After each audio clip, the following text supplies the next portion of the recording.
बहुत समय पहले की बात है। एक समृद्ध राज्य था जिसका नाम था विजयनगर।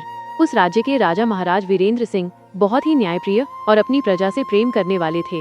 उनकी रानी पद्मिनी अत्यंत बुद्धिमान और दयालु थीं। राज्य में सब कुछ बहुत अच्छा चल रहा था।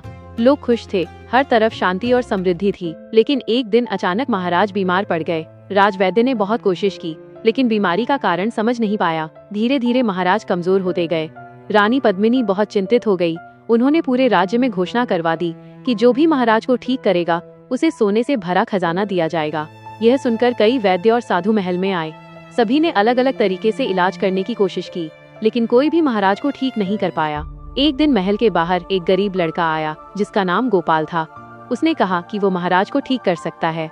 सैनिकों ने पहले उसे रोक दिया, लेकिन रानी के आदेश पर उसे अंदर बुलाया गया।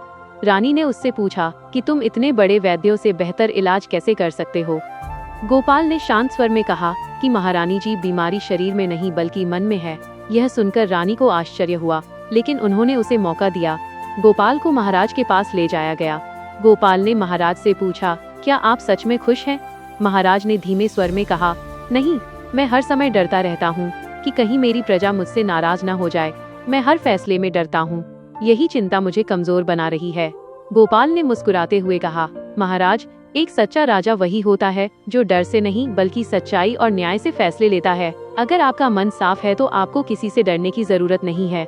महाराज कुछ देर चुप रहे, फिर उनके चेहरे पर आत्मविश्वास लौट आया। अगले दिन उन्होंने दरबार लगाया और बिना डर के अपने फैसले सुनाए। उन्होंने अपनी गलतियों को स्वीकार किया और उन्हें सुधारने का वचन दिया। धीरे धीरे उनकी तबीयत ठीक होने लगी और कुछ ही दिनों में वो पूरी तरह स्वस्थ हो गए। रानी बहुत खुश हुई और उन्होंने गोपाल से कहा कि तुम जो चाहो वो इनाम मांग सकते हो।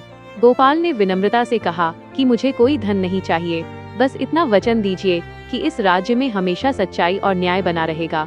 राजा और रानी मुस्कुराए और उन्होंने गोपाल को वचन दिया। उस दिन के बाद विजयनगर राज्य और भी खुशहाल हो गया। गोपाल एक साधारण लड़का था, लेकिन उसकी सोच ने एक राजा को बदल दिया। अगर आपको ऐसी ही दिल छू लेने वाली कहानियाँ पसंद हैं, तो चैनल को सब्सक्राइब जरूर करें, क्योंकि यहाँ हर कहानी कुछ सिखाकर जाती है।